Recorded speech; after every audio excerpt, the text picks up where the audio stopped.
છું પ્રેરણા આપ જે રાજ્ય ઇન્ડિયા ન્યૂઝ ગુજરાતના મહત્વના સમાચારની શરૂઆત કરીએ એક મહત્વના સમાચારથી। સુરતથી સૌથી મોટા સમાચાર સામે આવી રહ્યા છે। સુરત મનપા ચૂંટણી પહેલા ભાજપમાં બળવાની શક્યતા।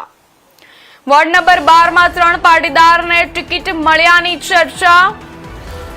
કિશોર મિયાણી, ચિરાગ સાવલિયા, આરતી પટેલના નામ ચર્ચામાં।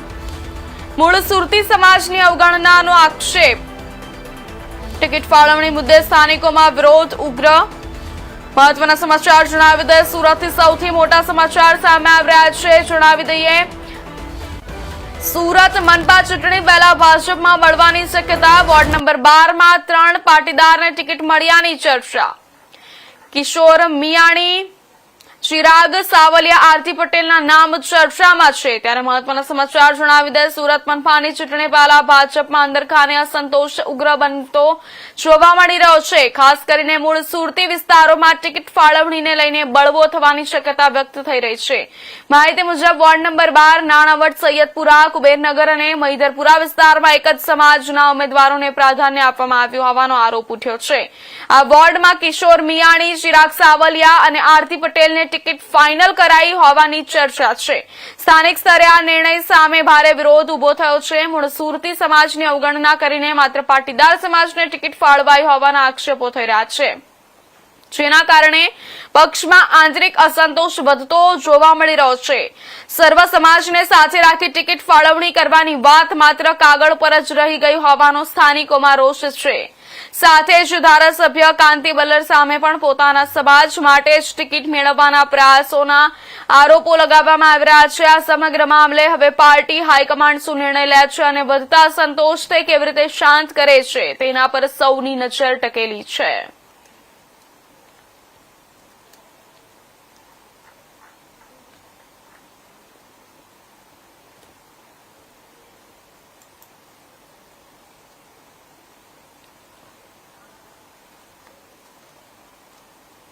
આ સમાચાર પર વધુ વિગતવાર માહિતી આપવા માટે આપણી સાથે સુરતથી બ્યુરો ચીફ જોડાઈ ચૂક્યા છે શૈલેષ ત્રિવેદીજી।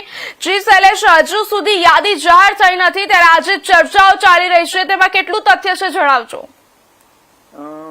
સુરત મહાનગરપાલિકાના ભાજપની યાદી હજી સુધી જાહેર થઈ નથી। સૌ કોઈ ભારે ઉત્કંઠાથી તેની રાહ જોઈ રહ્યા છે। એ દરમિયાનમાં કેટલીક વાતો વહેતી થઈ છે અને કેટલીક વાતો એવી વહેતી થઈ છે કે જેમાં કાર્યકરોમાં નારાજગી હોય તેવું પણ સ્પષ્ટ દેખાઈ રહ્યું છે। જેમ કે સુરત ઉત્તર વિધાનસભા બેઠકમાં આવતા જેટલા વોર્ડ છે તે પૈકીના 3 જગ્યાએ જે મૂળ સુરતી ઉમેદવાર હોવા જોઈએ એની જગ્યાએ સૌરાષ્ટ્રવાસી પાટીદાર ઉમેદવારોને ટિકિટ ફાળવવામાં આવી હોવાની એક વાત વહેતી થઈ છે અને તેને લઈને ત્યારે લોકોમાં ભારે રોષ જોવા મળી રહ્યો છે। બીજી તરફ આ કોઈ વાતને સત્તાવાર સમર્થન નથી, પરંતુ જે ભાજપના કાર્યકરો છે તેમાં સૌથી વધારે અત્યારે ભારે ઉત્કંઠા અને કંઈક ને કંઈક નીક નવા નામ આવતા હોવાથી તેમનામાં ચોક્કસપણે એક પ્રકારનો રોષ પણ જોવા મળી રહ્યો છે। જો કે જ્યારે સત્તાવાર રીતે યાદી બહાર આવશે ત્યારે જ દૂધનું દૂધ અને પાણીનું પાણી થઈ જશે। જી જી, અને યાદી ક્યારે જાહેર થવાની શક્યતા છે અને કયા સમીકરણો સામે આવી રહ્યા છે? ચોક્કસપણે હવે ગમે તે સમયે ગમે તે ઘડીએ યાદી જાહેર થાય તેવી શક્યતાઓ અત્યારે છે।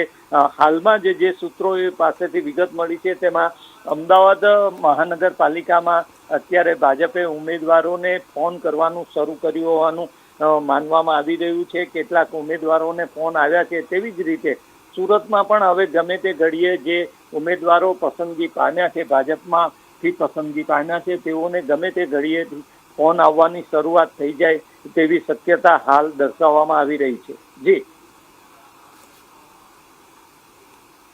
જી, ધન્યવાદ શૈલેષ માહિતી બદલ।